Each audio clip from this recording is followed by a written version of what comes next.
Welcome. Today we're reading the chapter The Capture of Tarzan, of the novel Jungle Tales of Tarzan. Last time, Tarzan of the Apes found himself enamored with Tika, observing her beauty while grappling with his feelings of jealousy towards Taug, the young bull ape who also desired her. Following a fierce rivalry, Tarzan displayed his protective instincts when a panther threatened Tika, showcasing his bravery as he fought to save her, but ultimately felt pain and rejection when he realized Tika's affection for Taug. His heartache deepened as he acknowledged the stark differences between himself and the other apes, leading to his solemn reflection on his loneliness as he decided to distance himself from the tribe and resign himself to his fate as a solitary figure in the jungle. The black warriors labored in the humid heat of the jungle's stifling shade. With war spears they loosened the thick, black loam and the deep layers of rotting vegetation. With heavy-nailed fingers they scooped away the disintegrated earth from the center of the age-old game trail. Often they ceased their labors to squat, resting and gossiping, with much laughter, at the edge of the pit they were digging. Against the boles of nearby trees leaned their long, oval shields of thick buffalo hide, and the spears of those who were doing the scooping. Sweat glistened upon their smooth, ebon skins, beneath which rolled rounded muscles, supple in the perfection of nature's uncontaminated health. A reed buck, stepping warily along the trail toward water, halted as a burst of laughter broke upon his startled ears. For a moment he stood statuesque, but for his sensitively dilating nostrils. Then he wheeled and fled noiselessly from the terrifying presence of man. 100 yards away, deep in the tangle of impenetrable jungle, Numa, the lion, raised his massive head. Numa had dined well, until almost daybreak, and it had required much noise to awaken him. Now he lifted his muzzle and sniffed the air, caught the acrid scent spore of the reed buck and the heavy scent of man. But Numa was well filled. With a low, disgusted grunt, he rose and slunk away. Brilliantly plumaged birds with raucous voices darted from tree to tree.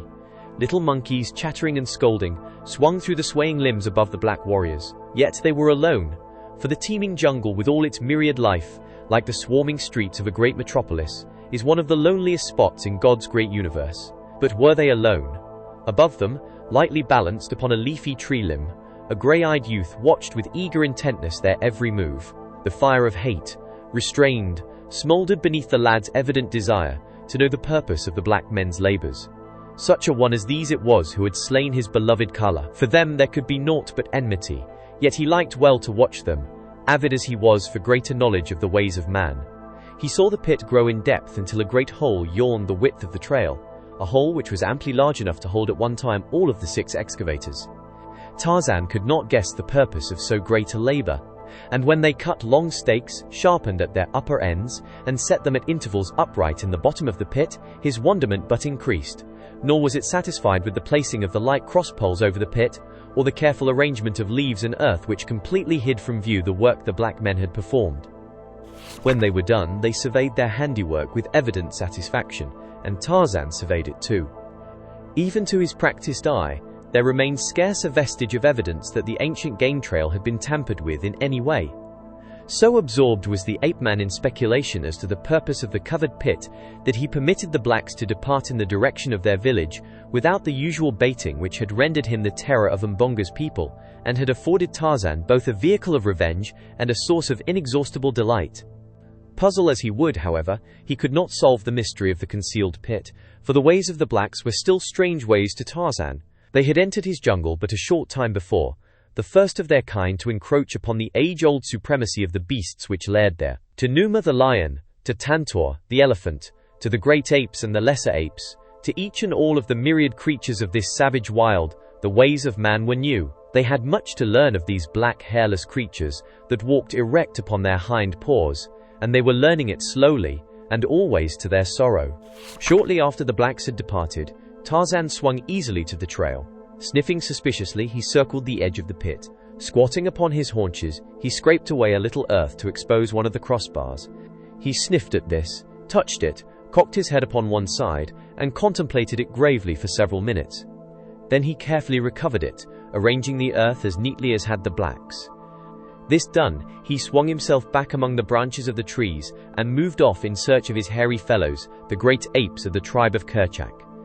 Once he crossed the trail of Numa the lion, pausing for a moment to hurl a soft fruit at the snarling face of his enemy, and to taunt and insult him, calling him eater of carrion and brother of Dango the hyena. Numa, his yellow-green eyes round and burning with concentrated hate, glared up at the dancing figure above him. Low growls vibrated his heavy jowls, and his great rage transmitted to his sinuous tail a sharp, whip-like motion. But realizing from past experience the futility of long-distance argument with the ape-man, he turned presently and struck off into the tangled vegetation which hid him from the view of his tormentor.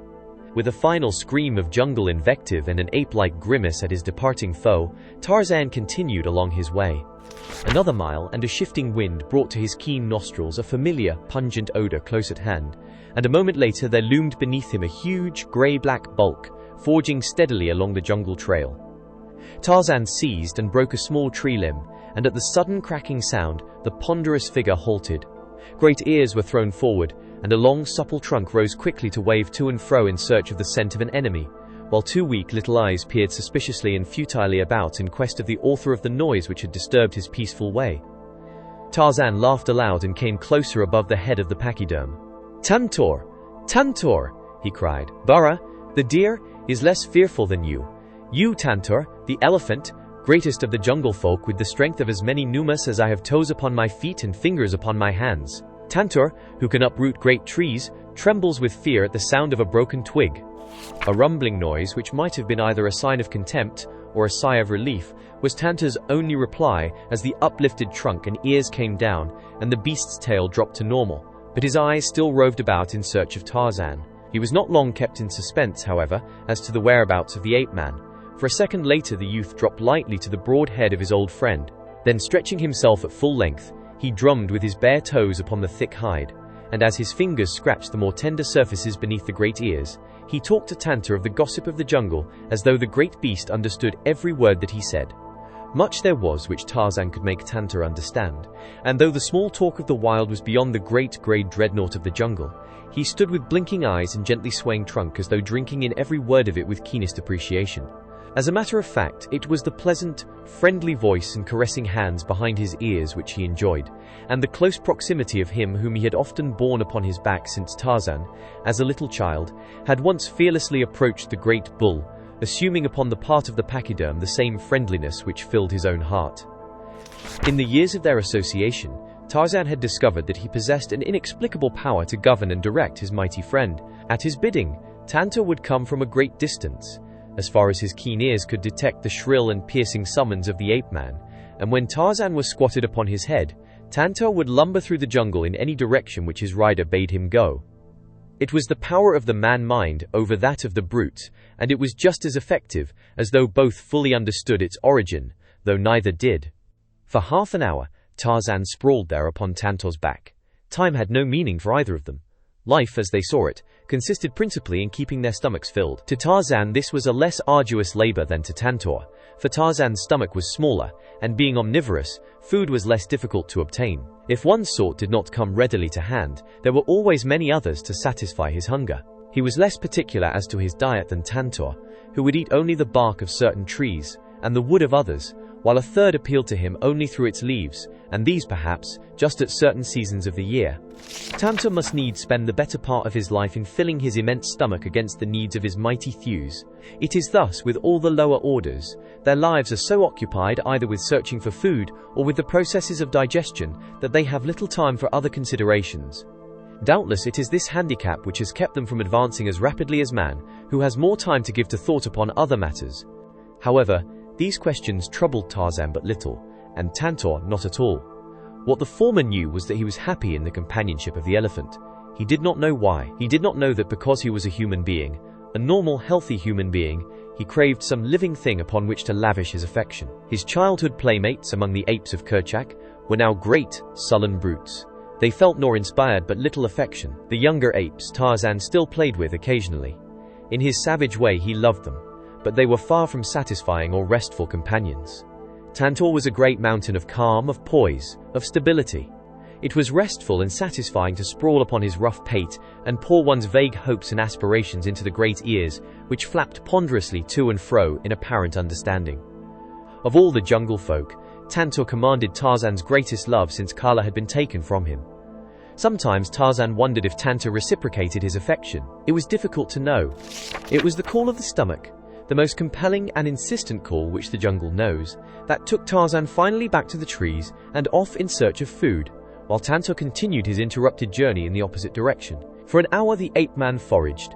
A lofty nest yielded its fresh, warm harvest. Fruits, berries and tender plantain found a place upon his menu in the order that he happened upon them, for he did not seek such foods. Meat, meat, meat. It was always meat that Tarzan of the Apes hunted. But sometimes meat eluded him, as today.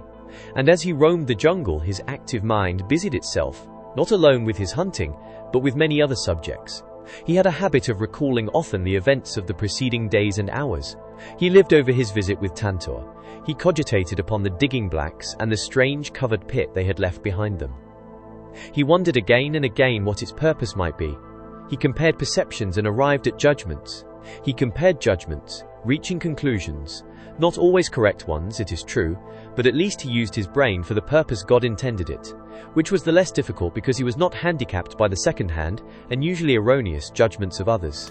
And as he puzzled over the covered pit, there loomed suddenly before his mental vision a huge grey-black bulk which lumbered ponderously along a jungle trail. Instantly Tarzan tensed to the shock of a sudden fear.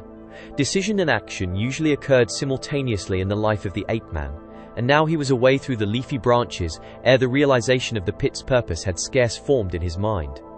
Swinging from swaying limb to swaying limb, he raced through the middle terraces where the trees grew close together. Again he dropped to the ground and sped, silently and light of foot, over the carpet of decaying vegetation, only to leap again into the trees where the tangled undergrowth precluded rapid advance upon the surface. In his anxiety he cast discretion to the winds.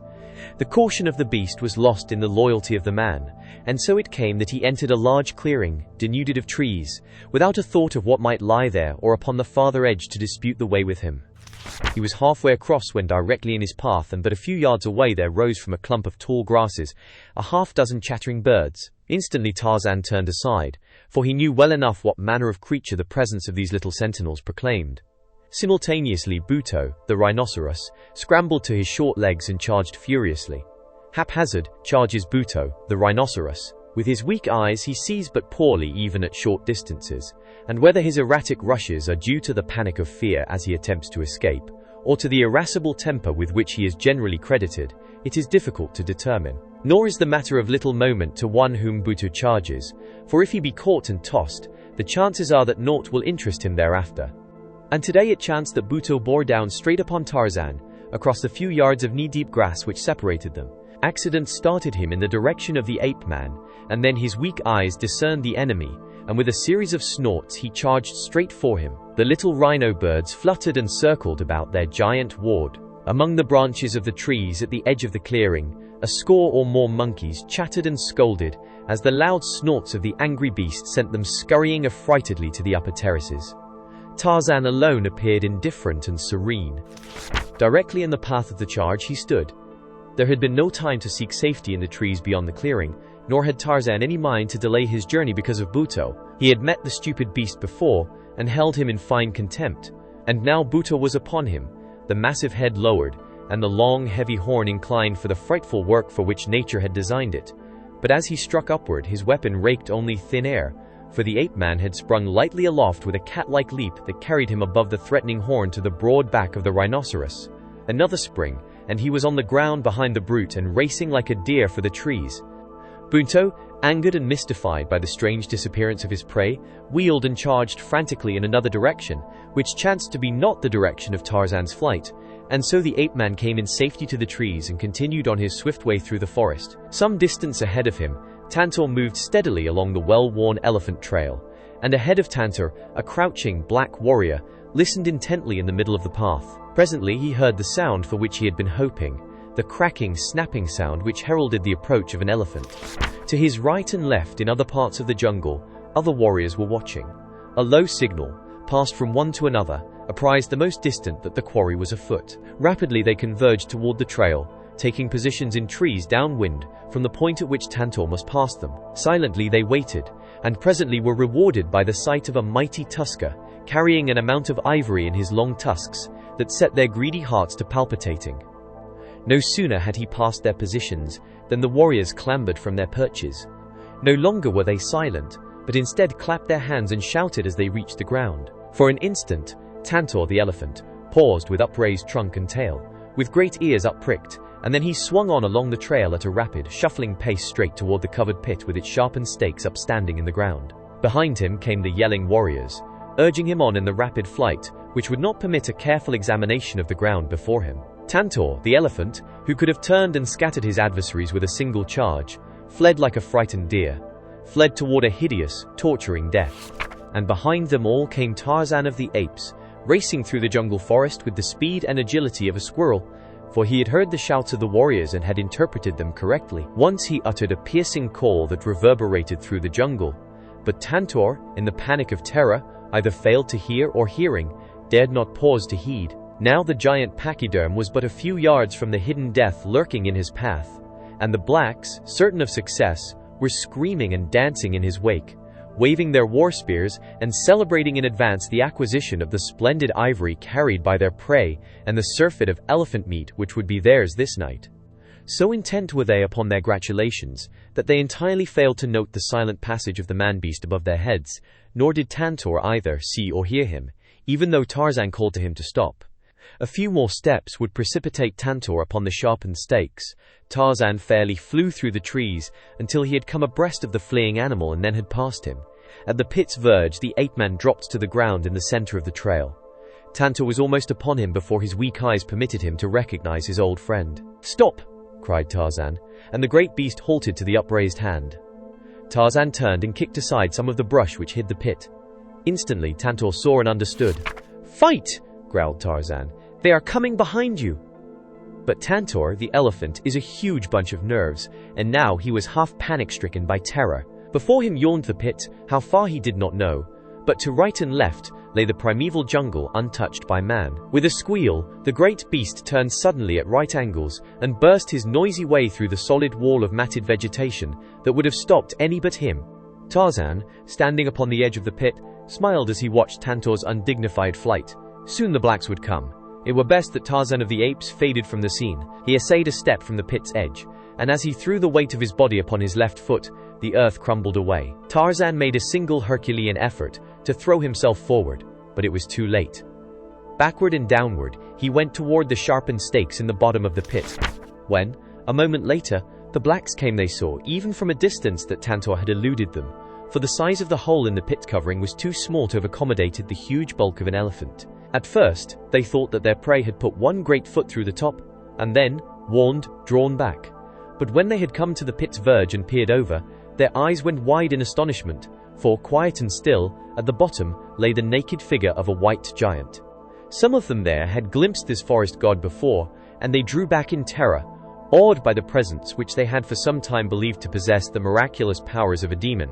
But others there were who pushed forward, thinking only of the capture of an enemy, and these leaped into the pit and lifted Tarzan out. There was no scar upon his body. None of the sharpened stakes had pierced him. Only a swollen spot at the base of the brain indicated the nature of his injury. In falling backward, his head had struck upon the side of one of the stakes, rendering him unconscious. The blacks were quick to discover this, and equally quick to bind their prisoner's arms and legs before he should regain consciousness, for they had learned to harbor a wholesome respect for this strange man-beast that consorted with the hairy tree-folk. They had carried him but a short distance toward their village when the ape-man's eyelids quivered and raised. He looked about him wonderingly for a moment, and then full consciousness returned, and he realized the seriousness of his predicament. Accustomed almost from birth to relying solely upon his own resources, he did not cast about for outside aid now, but devoted his mind to a consideration of the possibilities for escape which lay within himself and his own powers. He did not dare test the strength of his bonds while the blacks were carrying him, for fear they would become apprehensive and add to them. Presently his captors discovered that he was conscious, and as they had little stomach for carrying a heavy man through the jungle heat, they set him upon his feet and forced him forward among them, pricking him now and then with their spears, yet with every manifestation of the superstitious awe in which they held him. When they discovered that their prodding brought no outward evidence of suffering, their awe increased, so that they soon desisted, half believing that this strange white giant was a supernatural being, and so was immune from pain. As they approached their village, they shouted aloud the victorious cries of successful warriors, so that by the time they reached the gate, dancing and waving their spears, a great crowd of men, women and children were gathered there to greet them and hear the story of their adventure. As the eyes of the villagers fell upon the prisoner, they went wild, and heavy jaws fell open in astonishment and incredulity. For months they had lived in perpetual terror of a weird, white demon whom but few had ever glimpsed and lived to describe. Warriors had disappeared from the paths almost within sight of the village, and from the midst of their companions as mysteriously and completely as though they had been swallowed by the earth, and later, at night, their dead bodies had fallen, as from the heavens, into the village street. This fearsome creature had appeared by night in the huts of the village, killed, and disappeared, leaving behind him in the huts with his dead, strange and terrifying evidences of an uncanny sense of humor. But now he was in their power. No longer could he terrorize them. Slowly the realization of this dawned upon them. A woman, screaming, ran forward and struck the ape-man across the face. Another and another followed her example, until Tarzan of the Apes was surrounded by a fighting, clawing, yelling mob of natives. And then Bonga the chief came, and laying his spear heavily across the shoulders of his people, drove them from their prey. "We will save him until night," he said. Far out in the jungle, Tantor, the elephant, his first panic of fear allayed, stood with up-pricked ears and undulating trunk. What was passing through the convolutions of his savage brain? Could he be searching for Tarzan? Could he recall and measure the service the ape-man had performed for him? Of that there can be no doubt. But did he feel gratitude? Would he have risked his own life to have saved Tarzan? Could he have known of the danger which confronted his friend? You will doubt it. Anyone at all familiar with elephants will doubt it. Englishmen who have hunted much with elephants in India will tell you that they never have heard of an instance in which one of these animals has gone to the aid of a man in danger, even though the man had often befriended it. And so it is to be doubted that Tantor would have attempted to overcome his instinctive fear of the black men in an effort to succor Tarzan. The screams of the infuriated villagers came faintly to his sensitive ears, and he wheeled, as though in terror contemplating flight. But something stayed him, and again he turned about, raised his trunk, and gave voice to a shrill cry. Then he stood listening. In the distant village where Mbonga had restored quiet and order, the voice of Tantor was scarcely audible to the blacks, but to the keen ears of Tarzan of the Apes it bore its message. His captors were leading him to a hut, where he might be confined and guarded against the coming of the nocturnal orgy that would mark his torture-laden death. He halted as he heard the notes of Tantor's call, and raising his head, gave vent to a terrifying scream that sent cold chills through the superstitious blacks, and caused the warriors who guarded him to leap back even though their prisoner's arms were securely bound behind him. With raised spears they encircled him, as for a moment longer he stood listening. Faintly from the distance came another, an answering cry, and Tarzan of the Apes, satisfied, turned, and quietly pursued his way toward the hut where he was to be imprisoned.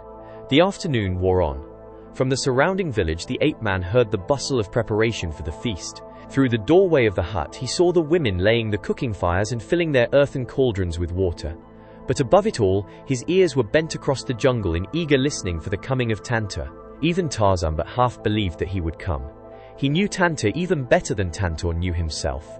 He knew the timid heart which lay in the giant body.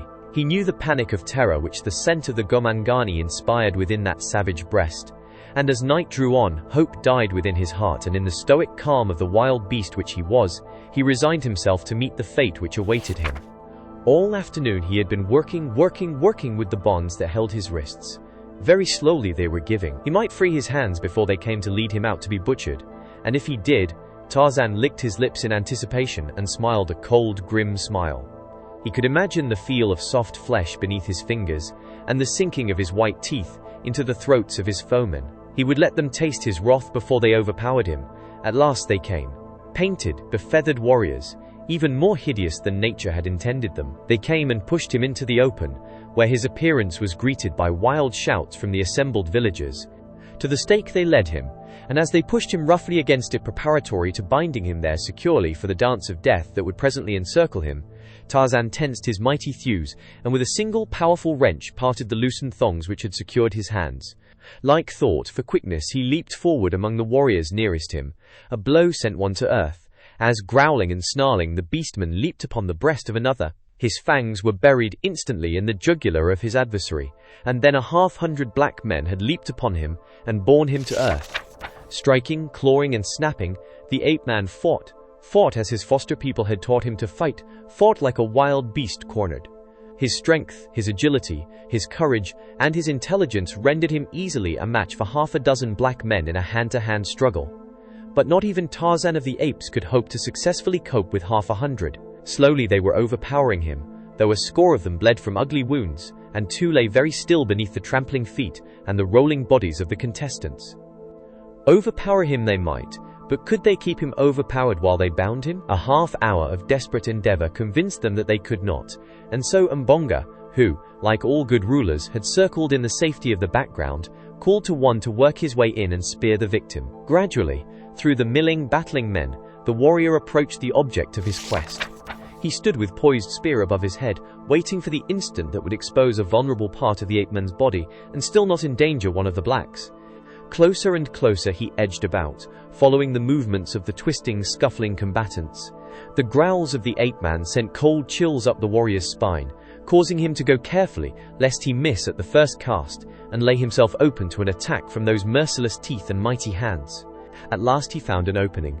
Higher he raised his spear, tensing his muscles, rolling beneath his glistening, ebon hide, and then from the jungle just beyond the palisade came a thunderous crashing. The spear hand paused. The black cast a quick glance in the direction of the disturbance, as did the others of the blacks who were not occupied with the subjugation of the ape-man. In the glare of the fires they saw a huge bulk topping the barrier. They saw the palisade belly and sway inward. They saw it burst as though built of straws, and an instant later Tantor, the elephant, thundered down upon them. To right and left the blacks fled, screaming in terror.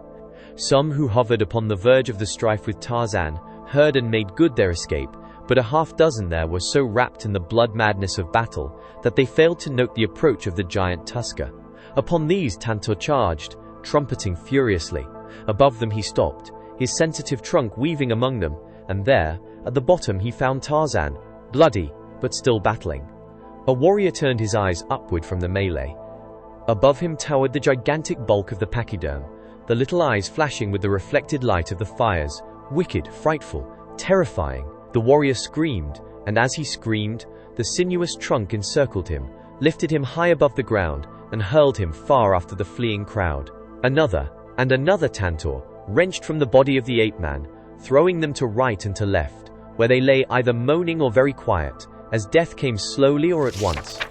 At a distance Mbonga rallied his warriors. His greedy eyes had noted the great ivory tusks of the bull. The first panic of terror relieved, he urged his men forward to attack with their heavy elephant spears.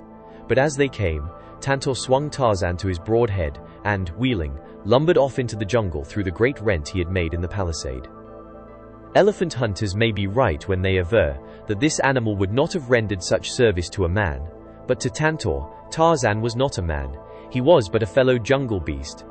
And so it was that Tantor, the elephant, discharged an obligation to Tarzan of the Apes, cementing even more closely the friendship that had existed between them since Tarzan, as a little, brown boy, rode upon Tantor's huge back through the moonlit jungle beneath the equatorial stars. Did you enjoy today's chapter of Jungle Tales of Tarzan? Why not subscribe and ring the bell?